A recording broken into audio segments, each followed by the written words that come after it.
Hello दोस्तों, आपका अपने चैनल लर्न विद्या में स्वागत है। चलिए देखते हैं जो इम्पोर्टेंट क्वेश्चन है, जो एग्ज़ाम में पूछने वाला क्वेश्चन है। वीवीआई क्वेश्चन जो 10th क्लास के एग्ज़ाम में पूछने वाला सब क्वेश्चन है इस बार के एग्ज़ाम में। चलिए 1 नंबर हम क्वेश्चन देखते हैं। 1 नंबर है, क्रांति कोण किसे कहते हैं? जो क्रांति कोण होता है उसे किसे कहते हैं? जब प्रकाश की किरण सघन माध्यम से कहाँ जाती है? जब प्रकाश की किरण सघन माध्यम से विरल माध्यम में जाती है। जब प्रकाश की किरण सघन माध्यम से विरल माध्यम में क्या करती है? प्रवेश करती है। सघन माध्यम से विरल माध्यम में क्या करती है? प्रवेश करती है, तो वह अभिलंब से परे हटती है। मतलब सघन माध्यम से क्या आ जाएगा? मान लीजिए सघन, यहाँ से विरल माध्यम सघन हो गया, और जब ये क्या होगा, जब विरल माध्यम में जाएगा तो क्या होगा?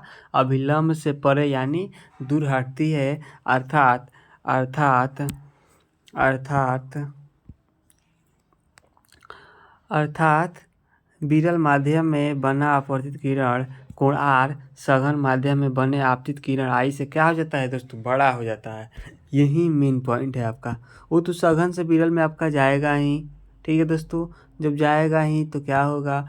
जब जाएगा तो क्या होगा? उसमें विरल माध्यम में जो बना क्या होगा? अपवर्तित कोण होगा, और वहीं क्या होगा? सघन माध्यम में बने आपतित कोण के क्या होता है?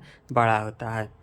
यदि विरल माध्यम में बना अपवर्तित कोण एक समकोण के समान हो जाए तो इसके सापेक्ष सघन माध्यम में बना आपतित कोण क्रांति कोण कहलाता है। क्या कहलाता है दोस्तों? बना जो आपतित कोण होता है वो क्या कहलाता है? क्रांति कोण कहलाता है। चलिए अब आगे देखते हैं दोस्तों हम पेरिस्कोप किसे कहते हैं, इसके क्या उपयोग है। जो पेरिस्कोप होता है कि वह क्या होता है देखते हैं। पेरिस्कोप क्या है? एक प्रकार क्या है दोस्तों? यंत्र है। क्या है दोस्तों? पेरिस्कोप एक प्रकार का क्या है दोस्तों? यंत्र है, ठीक है दोस्तों, जिसके द्वारा हम अपने में छिपी हुई वस्तुओं को देख सकते हैं। क्या कर सकते हैं? जो छिपी हुई वस्तु है उसको क्या कर सकते हैं? हम देख सकते हैं। सैनिक खाइयों में छिपकर मैदान पहाड़ों को देख सकते हैं, और पनडुब्बी में बैठे सैनिकों समुद्र तल का पर्यवेक्षण कर सकते हैं। मतलब कि जैसे दूर से दूर वस्तु को क्या कर सकते, कहीं भी बैठकर हम क्या कर सकते थे? देख सकते हैं, ठीक है। किसी धुंध वाले दिन और रक्त फोटोग्राफी भी इसकी सहायता से की जा सकती है। पेरिस्कोप समतल दर्पणों की सहायता से बनाए जा सकते हैं, जो प्रकाश के परावर्तन सिद्धांत पर क्या करते हैं? कार्य करते हैं। उच्च कोटि के पेरिस्कोप में प्रिज्मों का प्रयोग किया जाता है। जो उच्च कोटि के पेरिस्कोप होते हैं उसमें प्रिज्मों का क्या किया जाता है? उपयोग किया जाता है। चलिए अगला क्वेश्चन देखते हैं हम। अगला क्वेश्चन क्या है? तो अगला क्वेश्चन है, समतल दर्पण में बनने वाले प्रतिबिंब की वास्तविक प्रतिबिंब लिखिए। सॉरी दोस्तों, वह प्रतिबिंब की विशेषता लिखना है, ठीक है दोस्तों। समतल दर्पण के सामने जितनी दूरी पर, मतलब समतल दर्पण हो गया, जितनी दूरी पर क्या रहेगा? वस्तु रहेगा, उतने ही बिंब पर क्या होगा? यहाँ पे वस्तु रहेगा, फिर यहीं पर क्या होगा? यहीं पे उसका पीछे मतलब उसका बिंब बनेगा। समतल दर्पण में किसी वस्तु के पूरे बिंब को देखने के लिए दर्पण का आकार में उससे आधा होना क्या होना चाहिए? उससे आधा होना क्या होना चाहिए? आवश्यक होना चाहिए। ये वाला बहुत बार पूछा है। ये जो क्वेश्चन है अवतल दर्पण के उपयोग के लिखे बहुत बार क्वेश्चन पूछा हुआ है, ठीक है दोस्तों। क्वेश्चन ही बहुत बार पूछा हुआ है। तो अवतल दर्पण के निम्न उपयोग है, ठीक है। पहला है, बड़े आकार के अवतल दर्पणों का प्रयोग और ऊर्जा के लिए किया जाता है। जो बड़े आकार का अवतल दर्पण का प्रयोग होता है वो किसके लिए?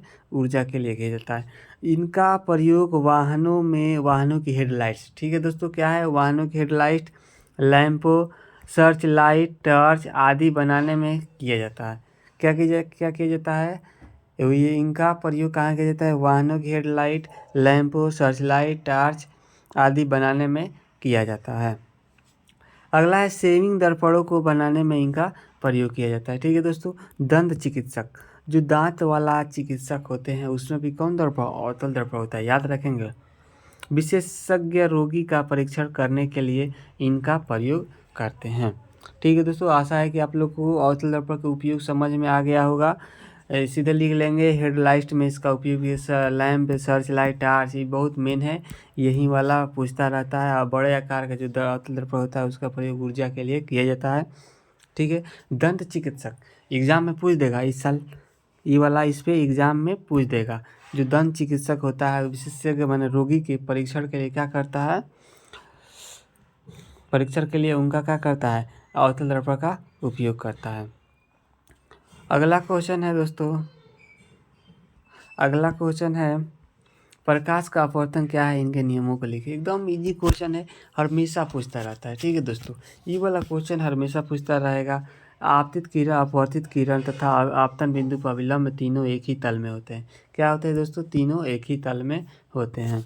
जब एक ही रंग के प्रकाश की किरण एक ही नहीं दो माध्यमों के सीमा तल पर तिरछित आपतित होती है तो आपतन कोण की जो अपवर्तन की का एक नियतांक हो जाता है। इसे ही क्या कहा जाता है, स्नेल का नियम भी कहते हैं।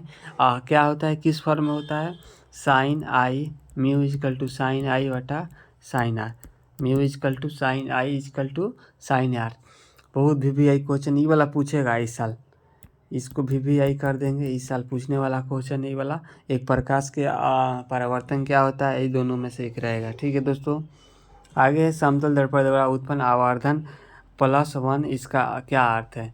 तो इसका अर्थ क्या होता है दोस्तों, तो एक समतल दर्पण द्वारा उत्पन्न आवर्धन +1 होने का अर्थ है कि समतल दर्पण के द्वारा जिस वस्तु का प्रतिबिंब बन रहा है, मतलब समतल दर्पण के द्वारा जिस वस्तु का प्रतिबिंब बन रहा है तो उस वस्तु का साइज क्या होना चाहिए, समतल द्वारा बनाए गए प्रतिबिंब के साइज के क्या होता है, बराबर होता है। धनात्मक चिन्ह यह दर्शाता है कि प्रतिबिंब सीधा और आभासी होता है। कैसा होता है, प्रतिबिंब सीधा और आभासी होता है। अगला है उत्तल लेंस के दो उपयोग लिख देना है। उत्तल लेंस के दो उपयोग इस प्रकार है। ठीक है, पहला नेत्र से दूरदृष्टि दोष को सुधारने में। जो नेत्र होता है उसको दूरदृष्टि क्या क्या होता है दोस्तों, उसका क्या होता है, दूरदृष्टि जो होता है, दूरदृष्टि उसको सुधारने में क्या किया जाता है, उत्तल लेंस का प्रयोग किया जाता है। छपाई के छोटे छोटे अक्षरों के पढ़ने में, जो छपाई होता है उसके जो छोटा छोटा हम क्या करते हैं उसको, मतलब पढ़ने में क्या होता है, हम लोग कठिनाई होता है, उसको पढ़ने के लिए हम लोग क्या करते हैं, उत्तल लेंस का प्रयोग करते हैं। चलिए अगला क्वेश्चन है, प्रकाश का परिवर्तन किसे कहते हैं, इसके नियमों को लिखें। जब प्रकाश का होता है, जब प्रकाश मान लीजिए ये क्या हो गया, प्रकाश का परिवर्तन, जब आपतित किरण मतलब जिधर इधर से किरण जाएगा इधर से यहाँ से टकरा कर क्या करेगा, लौट जाएगा, तो वहीं क्या हो जाएगा, प्रकाश का परिवर्तन। प्रकाश के परिवर्तन के दो नियम होता है, कौन कौन, आपतित किरण आपतन बिंदु पर अभिलंब क्या होता है, तीनों एक ही तल में होता है, जो होगा अभिलंब यहाँ पे हो जाएगा, जो तीनों है क्या होगा, एक ही तल में है कि नहीं है, तीनों एक ही तल में होता है। अपरिवर्तन कोण, आपतन कोण और परिवर्तन कोण का मतलब आने वाले किरण और जाने वाले किरण के क्या होगा, बराबर होगा, वहीं क्या हो जाएगा, प्रकाश के परिवर्तन का दूसरा नियम हो जाएगा। ठीक है दोस्तों, आशा है कि आप लोगों को समझ में आएगा। ये कहीं पूछ सकता है इस बार।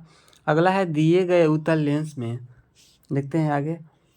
दिए गए उत्तल लेंस और अवतल लेंस कांच की एक वृत्ताकार पट्टिका के छुए बिना उनकी पहचान कैसे करेंगे।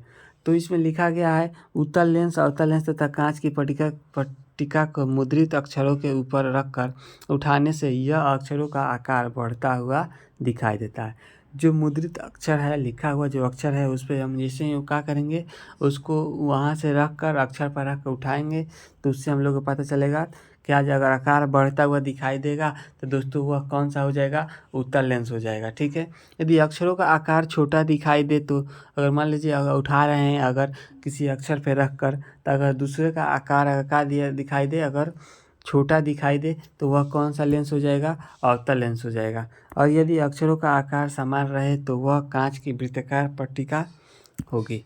ठीक है, अगला क्वेश्चन है, हमें वाहनों में पक्ष दर्पण के रूप में वरीयता क्यों देते हैं। उत्तल दर्पण का पक्ष दृश्य दर्पण के रूप में इसलिए वरीयता देते हैं कि क्योंकि ये सदैव सीधा प्रतिबिंब बनाते हैं। इनका दृष्टि क्षेत्र भी बहुत अधिक है क्योंकि ये बाहर की ओर वक्रित होते हैं। वो नहीं पूछेगा एग्जाम में, ये वाला पूछ सकता है इस साल। देखते हैं इसको, उत्तल लेंस को अभिसारी लेंस क्यों कहा जाता है? बहुत बार पूछा हुआ, बहुत VVI क्वेश्चन है। ठीक है दोस्तों, बहुत VVI क्वेश्चन है। उत्तल लेंस के द्वारा आपतित समानांतर किरणें अपवर्तन के फलस्वरूप एक बिंदु पर मिलती है, यानी उत्तल लेंस के समानांतर किरणों को अभिसरित करता है। क्या करता है? जो उत्तल लेंस के जो किरण होगा उसको क्या करेगा, एक जगह क्या करेगा, अभिसरित करेगा। ठीक है, अभिसरित करता है। अतः उत्तल लेंस को इसी गुण के कारण क्या होता है, अभिसारी लेंस कहा जाता है। ठीक है दोस्तों, आगे बढ़ते हैं। उत्तल लेंस और उत्तल दर्पण और अवतल दर्पण में अंतर लिखिए। ठीक है दोस्तों, तो क्या हो जाएगा इसके तो बता देंगे हम। का है, एक नंबर इधर है, एक नंबर है आपका इसमें परावर्तन करने वाला चमकीला तल अंदर धंसा होता है। इसमें चमकीला तल कहाँ, बाहर की तरफ उभरा होता है। एक पहले क्या करेंगे हम, जो उत्तल दर्पण होगा, जो अवतल दर्पण उल्टा हो जाएगा उत्तल दर्पण। ठीक है, अवतल दर्पण की फोकल दूरी क्या होता है, ऋणात्मक होता है, लेकिन उत्तल दर्पण की फोकल दूरी क्या होता है, धनात्मक होता है। ठीक है दोस्तों, इसमें आप लोग अच्छा से लिख लीजिएगा। लो, आशा है कि आप लोग लिख लीजिएगा, ये 2 नंबर में आता है। ठीक है, अगला है उत्तल लेंस और अवतल लेंस में अंतर स्पष्ट करें। इसको भी आप लोग लिख सकते हैं। लोग देखिए, उत्तल लेंस अवतल लेंस सेम हो जाएगा। बीच में मोटा, किनारों पर क्या हो जाता है, पतला हो जाता है। जो उत्तल लेंस होता है बीच में क्या हो जाएगा, मोटा हो जाएगा, और किनारों पर देखिए उत्तल लेंस बना देते हैं हम आपको, इस तरह होता है। बीच में क्या होगा, मोटा, और किनारों पर क्या हो जाएगा, पतला। नापेंगे, इसको मापेंगे तो क्या हो जाएगा, आया दोस्तों समझ में आप लोग को? बीच में पतला, किनारों से मोटा। बीच में इस तरह का होगा, पतला होगा, किनारों पे मोटा होगा। देखिए उल्टा हो रहा है। आगे बढ़ते हैं हम, आगे बढ़ते हैं। अक्षर बड़े आकार के दिखाई देते हैं। अभी हम लोग पढ़े जो मतलब दूरदृष्टि के मतलब दूर करने के लिए हम क्या करते हैं वहाँ पे, मैंने बड़े अक्षरों के आकार, मैंने बड़े जिसे जिसे उठाएंगे तो क्या होगा, बड़ा होगा, तो कौन होगा, उत्तल लेंस होगा। और अक्षरों के छोटे आकार के दिखाई देते हैं। ठीक है, प्रकाश की किरणों को एक बिंदु पर केंद्रित करता है। यह क्या करता है, प्रकाश की किरणों को क्या करता है, एक बिंदु पर केंद्रित करता है। प्रकाश की किरण को क्या करता है, बिखेर देता है। वस्तु का प्रतिबिंब वास्तविक, आभासी तथा उल्टा बनता है। जो वस्तु का प्रतिबिंब होगा वास्तविक, आभासी और क्या बनाएगा, उल्टा बनाएगा। याद रखेंगे दोस्तों आप लोग। ठीक है, वस्तु का प्रतिबिंब आभासी तथा सीधा बनता है। ये क्या बनेगा, आभासी तथा सीधा बनेगा। ठीक है, इसकी फोकस दूरी क्या होगा, धनात्मक होती है, और इसकी फोकस दूरी क्या होगा, देख लीजिए, ऋणात्मक होता है। वास्तविक तथा आभासी प्रतिबिंब में अंतर स्पष्ट करें। ये तो आसान है दोस्तों। वास्तविक प्रतिबिंब को पर्दे पर क्या किया जाता है, पर्दा प्राप्त किया जा सकता है, जबकि आभासी प्रतिबिंब को पर्दे पर प्राप्त नहीं किया जा सकता है। वास्तविक प्रतिबिंब सदैव उल्टे होते हैं, आभासी प्रतिबिंब सदैव सीधे होते हैं। जो आभासी प्रतिबिंब होगा वो सदैव क्या होगा, सीधा होगा। वास्तविक प्रतिबिंब दर्पण के आगे बनता है। जो वास्तविक प्रतिबिंब रहेगा वो दर्पण क्या बनेगा, आगे बनेगा। आभासी प्रतिबिंब दर्पण के पीछे बनता है। प्रकाश का परिवर्तन किसे कहते हैं? तो प्रकाश का परिवर्तन किसे कहते हैं, इसके नियमों को लिखिए। प्रकाश की किरणों का किसी वस्तु से टकराकर लौटने की घटना को प्रकाश का परिवर्तन कहते हैं। उसके प्रकाश के परिवर्तन के 2 नियम है, परावर्तित करता था आपतन बिंदु पर अभिलंब तीनों का आता है, एक ही तल में होता है। आपतन कोण परावर्तन कोण के क्या होता है, बराबर होता है। अब आपतित किरण दर्शा दिया गया यहाँ पे, परावर्तित किरण का होता है, आपतित किरण देख लीजिए यहाँ पे, परावर्तित किरण, अभिलंब, आपतन कोण, परावर्तन कोण। ठीक है दोस्तों, यहाँ से आप लोग लिख लेंगे इसको। प्रकाश का प्रकीर्णन से आप क्या समझते हैं? तो प्रकाश के प्रकीर्णन से हम लोग क्या क्या समझते हैं, जब प्रकाश किसी ऐसे माध्यम से गुजरता है जैसे धूल या कण, अन्य पदार्थों का अत्यंत सूक्ष्म कण होते हैं, तो इसके द्वारा प्रकाश सभी दिशाओं में क्या होता है, प्रसारित हो जाता है। इसे प्रकाश का प्रकीर्णन कहते हैं। ठीक है दोस्तों, सूर्य के प्रकाश के प्रकीर्णन के कारण ही आकाश का रंग क्या दिखलाई देता है, नीला दिखलाई पड़ता है। अब पूछ देगा एग्जाम में, आकाश का रंग नीला दिखाई पड़ता है क्यों? तो क्यों कि प्रकाश के प्रकीर्णन के कारण। ठीक है, प्रकाश के अपवर्तन के नियम को लिखे, पीछे भी बता दिया गया था ही। ठीक है, अपवर्तनांक की परिभाषा करें। हीरे का अपवर्तनांक कितना होता है 2.42, ये वाला तो याद रखेंगे आप, साफ साफ बोल रहे हैं याद रखेंगे। अपवर्तनांक किसी माध्यम में अपवर्तनांक की मतलब जो परिभाषा होगा, निर्वात में प्रकाश की चाल और माध्यम में प्रकाश की चाल का क्या होता है, जो अनुपात होता है वहीं क्या होता है, अपवर्तनांक होता है। हवा में प्रकाश का वेग होता है 1.009, इसी तरह होता है। हवा में प्रकाश के वेग की अपेक्षा मतलब एक होता है, मान लीजिए हवा में प्रकाश के वेग की अपेक्षा हीरे में प्रकाश का वेग क्या होगा, कम होगा, क्योंकि हवा से चलने वाली प्रकाश की किरण हीरा में प्रवेश करने पर अभिलंब की क्या होती है, झुक जाएगा। ठीक है, अगला है सामान्य नेत्र 25 सेंटीमीटर से निकट रखी वस्तु को सुस्पष्ट क्यों नहीं देख पाते। तो 25 सेंटीमीटर की दूर पर रखी वस्तु को आंख स्पष्ट रूप से देखता है, लेकिन 25 सेंटीमीटर से कम निकट रखी वस्तुओं का प्रतिबिंब दृष्टिपटल पर स्पष्ट रूप से नहीं बनता है, तो मानव वस्तुओं को स्पष्ट रूप से नहीं देख पाती है। ठीक है दोस्तों, VVI क्वेश्चन है, याद रखेंगे। ठीक है दोस्तों, इसको याद रखेंगे। आगे बढ़ते हैं। समतल दर्पण द्वारा बना प्रतिबिंब का साइज एवं प्रकृति कैसा होता है, तो उसका प्रकृति होगा, देख लेते हैं यहाँ पे, जो उसका प्रकृति होगा बिंब के समान प्रतिबिंब का क्या होगा, साइज होता है। प्रतिबिंब दर्पण के उतना ही पीछे बनता है जितना दूरी पर वस्तु समतल दर्पण के सामने होती है। और कैसा बनता है, काल्पनिक प्रतिबिंब बनता है। एक समतल दर्पण में प्रतिबिंब बनने की क्रिया रेखा दिखाए। ठीक है दोस्तों, इसमें कुछ मिस प्रिंट हो गया है। आगे बढ़ते हैं। गोलीय दर्पण द्वारा सूर्य के प्रकाश में किसी कागज के कतरन को कैसे जलाया जा सकता है। गोलीय अवतल दर्पण की परावर्तक सतह को सूर्य से आने वाली किरणों को सामने रखा जाता है। जो गोलीय अवतल दर्पण होगा उसके जो परावर्तक सतह होगा, जो सूर्य से क्या होगा, आने वाली किरणों के क्या रखा जाता है, सामने रखा जाता है। सूर्य से निकलने वाली समानांतर किरणें दर्पण से क्या होगा, परावर्तित होकर फोकस पर अपसरित होती है। अगर अवतल दर्पण के फोकस पर कागज के कतरन रख दिया जाए तो यह जल उठता है, क्योंकि समानांतर किरणें एक बिंदु पर अभिसरित करती है। जो समानांतर किरणें होती है एक बिंदु पर क्या होता है, अभिसरित करती है। काफ़ी ऊष्मा उत्पन्न करती है। कागज का कतरन दर्पण के फोकस पर रखने पर जलने लगता है। एकदम आसान क्वेश्चन पूछ दिया। प्रकाश क्या है, आप लोगों को पता ही होगा प्रकाश क्या है। ठीक है, प्रकाशिक घनत्व क्या है। प्रकाशिक घनत्व देखिए क्या होता है। प्रकाशिक घनत्व एक निश्चित संप्रकार्थ होता है। यह द्रव्यमान घनत्व के समान नहीं है। जो यह द्रव्यमान होता है घनत्व के समान नहीं है। जिस माध्यम का प्रकाशित घनत्व अधिक होता है वह सघन माध्यम है। मतलब जिस माध्यम का प्रकाशिक घनत्व क्या होगा, अधिक होता है, वह क्या होगा, सघन माध्यम। अन्यथा वह विरल माध्यम होगा। विरल माध्यम से प्रकाश किरण सघन माध्यम में प्रवेश करती है। विरल माध्यम से कहाँ पे, सघन माध्यम में, तो यह अभिलंब की ओर क्या होती है, मुड़ जाती है। और जब सघन माध्यम से प्रकाश की किरणें विरल माध्यम में अपवर्तित होती है तो यह अभिलंब से क्या हो जाती है, दूर हो जाती है। आभासी प्रतिबिंब क्या है, वास्तविक प्रतिबिंब बताया गया था आप लोग को। गोलीय दर्पणों द्वारा परावर्तन के लिए नई कार्तीय चिन्ह परिपाटी दर्शाए।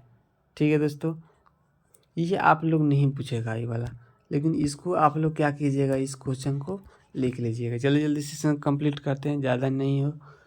अवतल दर्पण, उत्तल दर्पण और समतल दर्पण को छू कर एवं बिना छुए कैसे पहचान सकते हैं। तो हम पीछे पढ़ाए होंगे, उसमें क्या पढ़ाए थे, जिसका सतह क्या होता है, उभरा हुआ होता है, जिसका सतह समतल होता है उसको समतल दर्पण कहा जाएगा।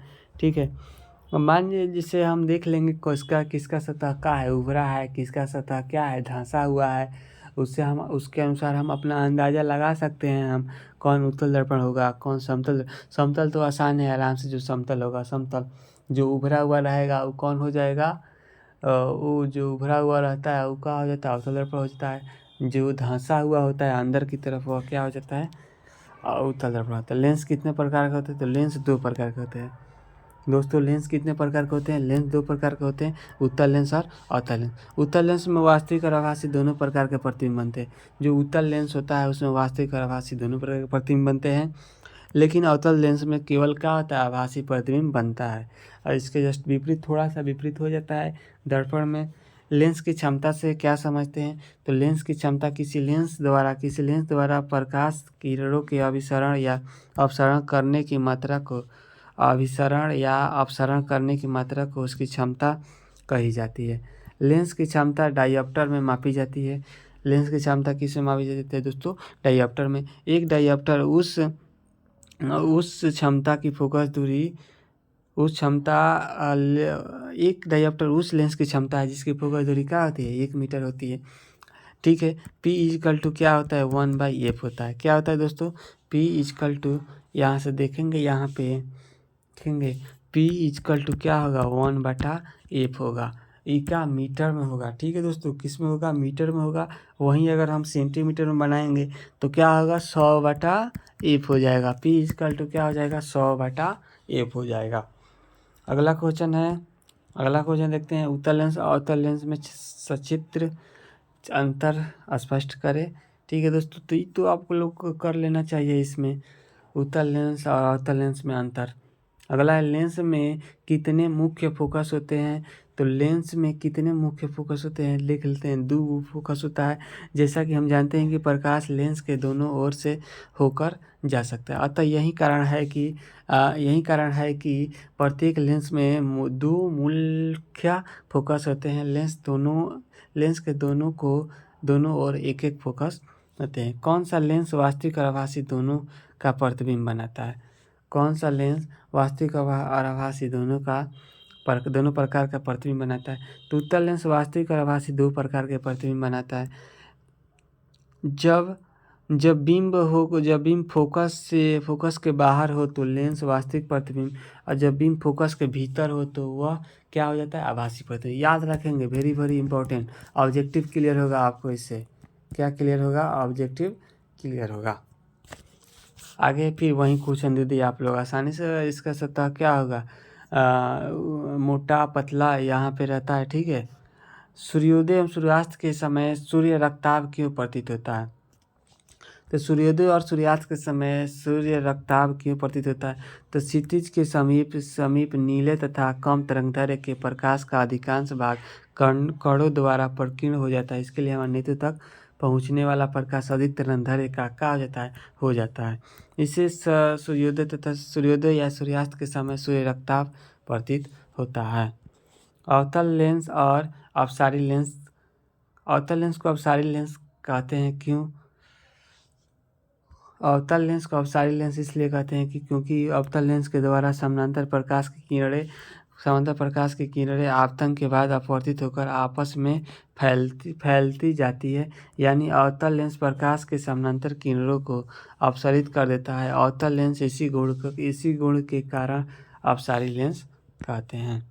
किरण क्या है सब अब आगे अपने से लिख लेंगे, विवर्तन तो नहीं पूछता है। ठीक है। प्रधान फोकस ही नहीं पूछेगा। तारे टिमटिमाते हैं किंतु ग्रह नहीं टिमटिमाते हैं, क्यों। तो यहाँ से आप लोग आंसर लिखिएगा। काफ़ी अच्छा यहाँ पे आंसर लिखे हैं। ग्रह तारों की अपेक्षा क्या है, बहुत समीप है। जो ग्रह होता है वह तारों की अपेक्षा क्या है, बहुत समीप है। अतः इनसे इतना पर्याप्त प्रकाश मिलता है कि वायुमंडलीय परतों के घनत्व के अस्थायित्व के प्रभाव के चलते प्राप्त किरणों की संख्या में अपेक्षाकृत कम ही आती है और वे लगभग अस्थायी रूप से चमकते दिखते हैं। तारों से निकलने वाले प्रकाश किरण वायुमंडल के विभिन्न घनत्व वाले परतों से गुजरने पर किरणों के पथ में विचलन होता है और तारों का प्रकाश विभिन्न क्षणों में परिवर्तित होते हैं और टिमटिमाते नजर आते हैं। मतलब आप लोग जो लिखिएगा, मतलब इसमें आप लोग ये लिखिएगा तो ठीक ही है, काफ़ी मतलब आसान भी है। लेकिन आप लोग जो लिखे हैं लोग कॉपी में, जो नोट्स में बनाए होंगे लोग, तो वहीं का रहेगा, अच्छा रहेगा, वहीं आप लोग लिख सकते हैं। ठीक है दोस्तों, यहाँ से आप लोग का 4 नंबर कंप्लीट होगा, यहाँ से इतना में से। चलिए दोस्तों, थैंक यू, आप लोग को बहुत बहुत धन्यवाद। ठीक है। चैनल अगर वीडियो अगर अच्छा लगे तो आप लोग क्या करें, चैनल को लाइक करें, सब्सक्राइब करें। थैंक यू दोस्तों।